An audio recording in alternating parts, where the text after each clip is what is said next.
বলার অপেক্ষা রাখে না, তার একটা কথাই একটা মেসেজ।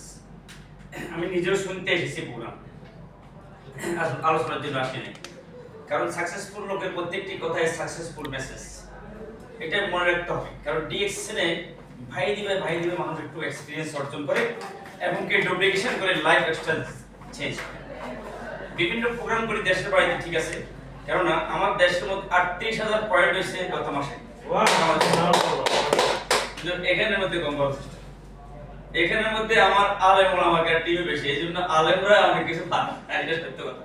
কারণ শর্মায় মহিলার কাদের সাথে কথা বলতে শর্মায়, বড় ছোটের সাথে কথা বলতে লজ্জা বোধ করে, অনেকটা আনেকটিভ আর কি। আমিও নিজেও আনেকটিভ ফিল করি তাদেরকে নিয়ে, কিন্তু আমি পুরুষের মতো পুরুষ, আমি আলেম পরিচয় দিই না অনেক ক্ষেত্রে, কারণ আমাকে যেটা করতে হবে।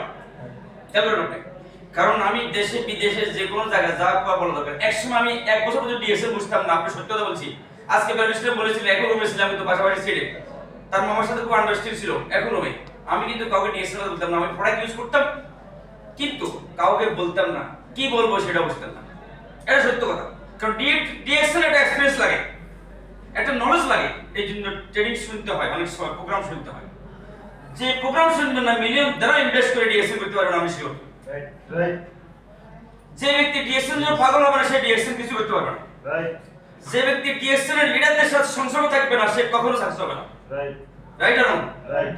কিন্তু ব্যাপারটা আমি হাড়ে হাড়ে উপলব্ধি করতে পারতেছি। আমি কখনো বলি নাই যে ফেয়ার একটা টুথপেস্ট ব্যবহার করো, আমি বলি নাই, কারণ আমি মনে করি না, এটা বুঝতে পারি না, এটা তো গুরুত্ব আছে। আজকে কোনো না কোনো এটা কোনো লাগে তো সাকে তার একটা সাহিত্যিকদের কঠিন ভাষা, আরবিক সাহিত্যিকদের যেই প্রত্যেক পেলে দেওয়া বস্তুকে খুঁজিয়ে নেওয়ার মতো লোক আছে, যে যাকে আমি কিছু সময় একটা টুথপেস্ট ব্যবহার করি, এর সাথে আমি কি ব্যবহার করতাম বলতাম না, অথচ সেই ব্যক্তি আজকে আমারও স্ট্যাটাসের উপরে, অথচ তার 6 মাস আগে আমি ইউটিউব মেম্বারশিপ। আজকে প্রশ্ন এখানেই মনের মধ্যে জাগে যে যদি আগে বুঝতাম, এই কথা বলি কোনো রেজাল্ট নাই, যদি আগে বুঝতাম। কেননা মানুষ এটা একটা নসিব এবং না বোঝার পর আমি ভুল করছি। 1 বছর আমি গেলাম না, 1 বছর আমি বুঝতাম না ডিএক্সএল, তারপর আমি একটু বুঝতে চেষ্টা করছি। কেন? তবে আমার পয়েন্ট আমি শুরু থেকে করে দিচ্ছি, এটা রেজাল্ট ভালো না, একেবারে খারাপ না, কারণ আমি অ্যাক্টিভ ছিলাম নিজে। আমি অ্যাক্টিভ আছি, আমি যতদিন ভর্তি হয়েছি তখন থেকে কোনো মাসে আমার এই পয়েন্ট করি নাই, অ্যাক্টিভ হই নাই, এমন কোনো মাস আমার নাই। এটা আমি সাকসেস। তবে অনেকে আছে অনেক বুদ্ধিমান, অনেক ভালো, কিন্তু দেখেন সেই ব্যক্তি হয়তো 6 মাসও অ্যাক্টিভ হয় না। এবং বহুত মানুষ আজকে আমাকে কোয়েত থেকে আমার ভাই বলতেছে, আমার মেম্বার কোন টিমের লোকরা তাদের টিম নিয়ে বসে, আমাকে কেউ মূল্যায়ন করে না।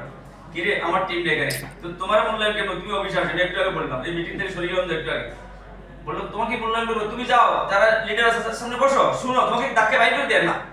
তাহলে কেন? তো বোকা কত প্রকারও কি সব জায়গায় আছে, এটাই সমস্যা। আজকে নিজে কিছু আগ্রহ উদ্দীপনার সাথে সংগ্রহ করি, তো আজকে আমি দেশে বিদেশে যেখানে যাই আমরা প্রাউড ফিল করি আমাদের গ্রেট লিডারদেরকে নিয়ে, যারা তাদেরকে নিয়ে। আজকে ব্যাটারি চার্জ না দিলে যেমন মোবাইল বন্ধ হয়ে যায়, আমাদের মিটিং মিছিল না শুনলেও ডিএক্সের মধ্যে সেটা একটু দুর্বল হয়ে যায়। কথা বুঝতে পারছেন? তো এই জন্য আমরা সবাইকে উদ্যোক্তা আহ্বান করছি। আমরা বিভিন্ন প্রোগ্রামে এখানে যারা আছেন, বিভিন্ন সেমিনার যখন হয়, অত্যন্ত স্যাক্রিফাইসমূলক প্রোগ্রাম এগুলো, আপনি একত্রিত হতে হবে, আমরা আসবেন, নিয়ে আসবেন। ভালো থাকেন, সুস্থ থাকেন। দেখবেন আলোচনা হয়েছে, আপনাদের মন মাইন্ড চেঞ্জ হয়ে গেছে। ভালো থাকেন, সুস্থ থাকেন। দোয়া সবার জন্য, সবাই যেন ফিউচারে ক্রাউন অ্যাম্বাসাডর হতে পারেন, এই জন্য সবাই এই জন্য একটা তালি দিয়ে আমরা বেরিয়ে যাই। আসসালামু আলাইকুম।